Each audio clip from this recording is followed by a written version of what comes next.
Saya nak bagi cadangan dan secret resepi macam mana tuan-tuan dan puan-puan boleh baca Quran dan tahu makna Quran walaupun tak pernah belajar bahasa Arab. Caranya mudah saja. Tamat ceramah saya, pergi ke kedai buku dan beli Al-Quran yang ada terjemahan. Itu saja caranya. Dan selepas itu, ayo ubah cara tadarus Quran, ubah cara tilawah Al-Quran. Kalau selama ini kita hanya baca teks Arab, bla bla bla bla bla, sadaqallahul azim, faham tak faham, biarkan.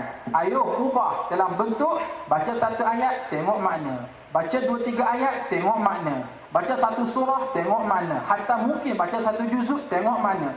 Itulah satu-satunya cara untuk kita ada feedback dengan Al-Quranul Karim. Kita baca, kita tahu, oh ini perintah Allah. Kita baca, tengok mana, oh ini larangan Allah. Kita baca, tengok mana, oh ini dia hukum hakam Allah, halal, haram, sunat, makruh, harus, wajib. Kita baca, oh ini dia ialah cerita-cerita Al-Quran untuk durus semua ibar, pengajaran dan suntingan hidup untuk aku. Kalau kita tidak buat macam ni, kita hanya baca Quran teks Arab, satu surah ke satu surah, satu juzuk ke satu juzuk, dalam keadaan kita tak tahu makna, tiba-tiba tuan-tuan dan puan-puan kata, alhamdulillah, malam tadi aku tadarus Quran. Banyak mana? Satu juzuk. Kemudian dapat hidayah. Alhamdulillah, terasa sangat dapat hidayah. Sebutir-sebutir masuk. Tanya balik, tahu makna tak kamu yang baca ni? Tak tahu makna. Maka pada maksud kita bohong sebenarnya. Bohong! Tuan-tuan dan puan-puan klaim kenyataan bahawa saya baca Quran, saya tadarus Quran satu juzuk dan saya rasa dapat energi hidayah masuk dalam hati saya. Tanya balik, baca Quran tahu makna, tak tahu makna. Saya kata bohong dan bohong dan bohong. Ulang suara kalau tak faham.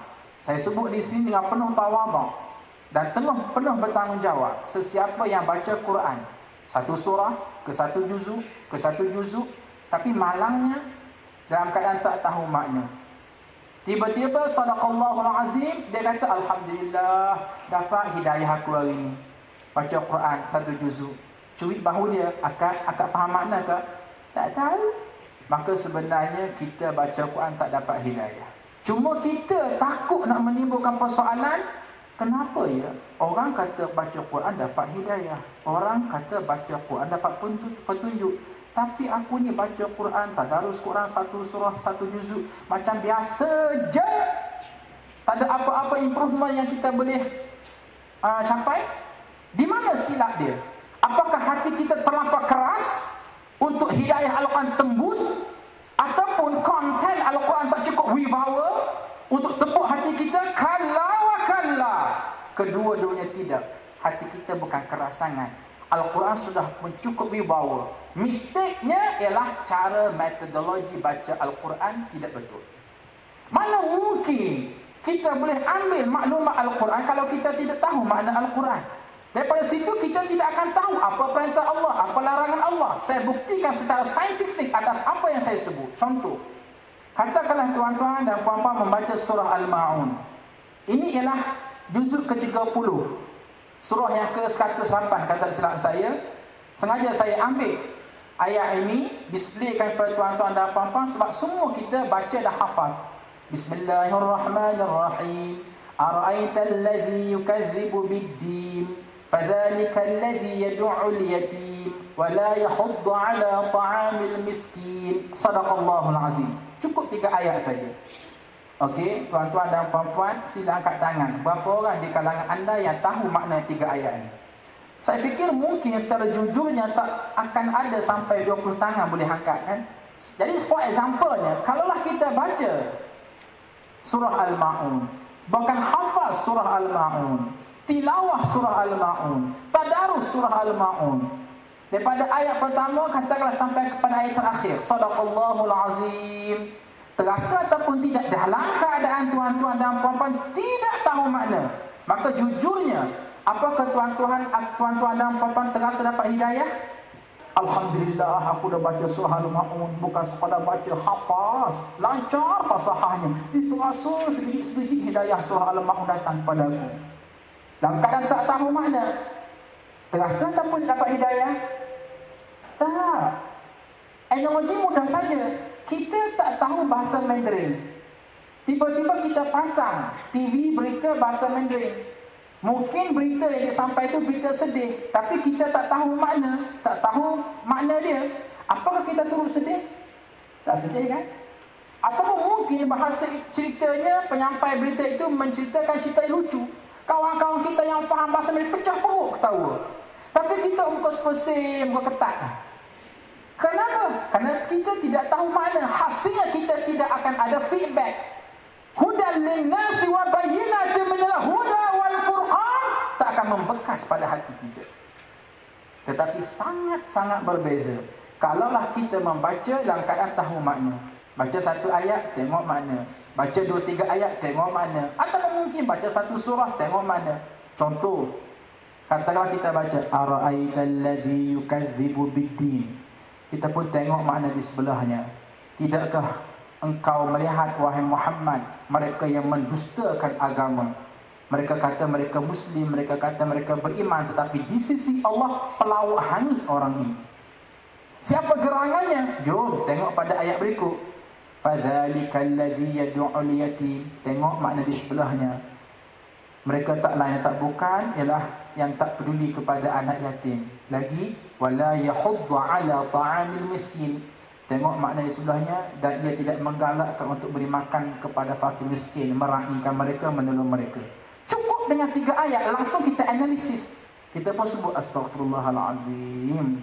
Di tempat aku tinggal, di flat tempat aku tinggal, di kondomin tempat aku tinggal, di residensi tempat aku tinggal, bukan tidak ada fakir miskin, ada sangat. Bukan tidak ada anak yatim, ada sangat. Dalam sehari, berapa kali aku raih dia?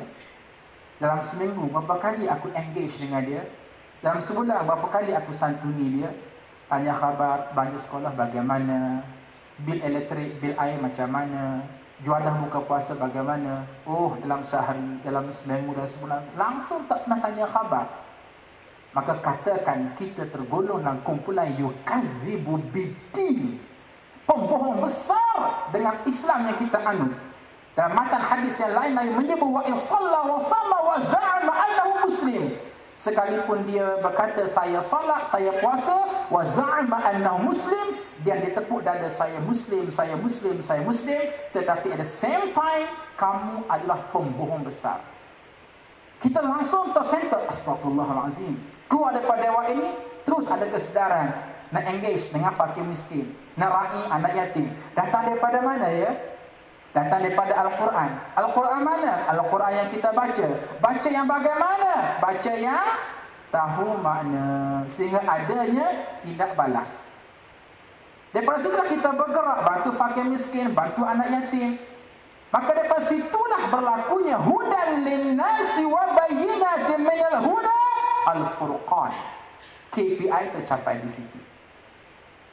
Tapi kalau kita baca Quran tak tahu makna, Bismillahirrahmanirrahim. Ara'aital ladzi yukadzibu biddin, fadzalikal ladzi yad'ul yatim wa la yahuddu 'ala ta'amil miskin. Berbuih mulut kita macam buih Coca-Cola sekalipun, dia tidak akan ada apa feedback. Silap hari bulan selepas sadaqallahul azim, orang minta derma, kita tak bagi. Tengok anak yatim, kita take for granted, letak di hujung-hujung mata. Tengok orang susah, kita langsung tak sapa dia, tak raih dia. Kenapa?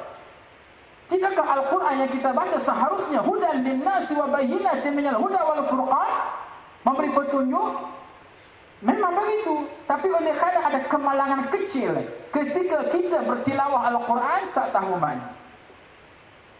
Ini yang kita nak upgrade bagi mencapai KPI ketika membaca Al-Quran sempena dengan bulan Ramadan Al-Mubarak.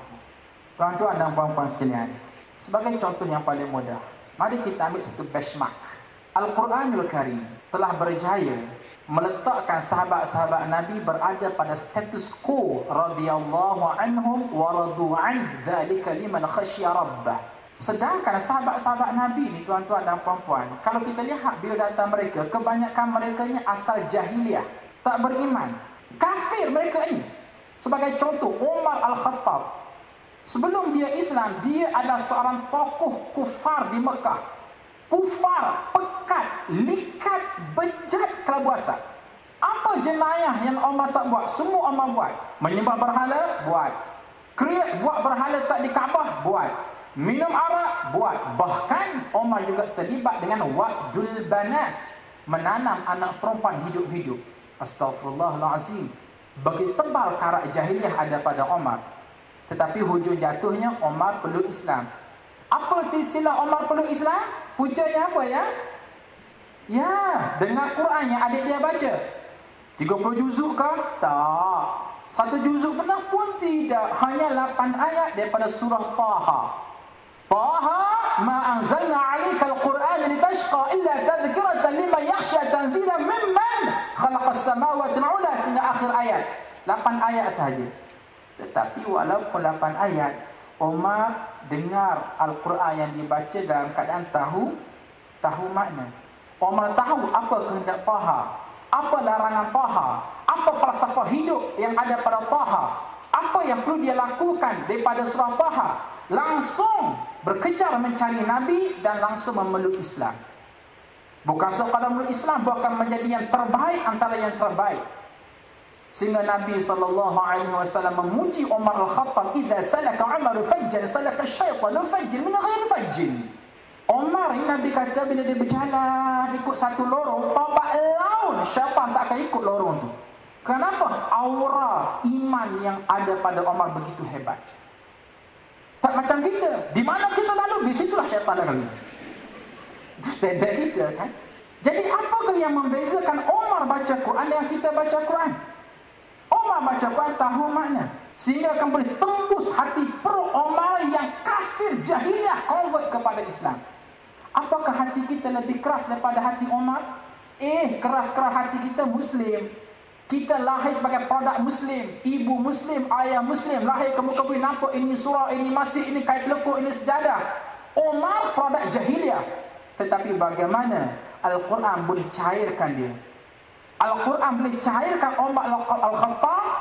Bukan kerana apa? Kerana hudal linnasi wa bayyinatin minal huda wal furqan. Umar baca tahu makna.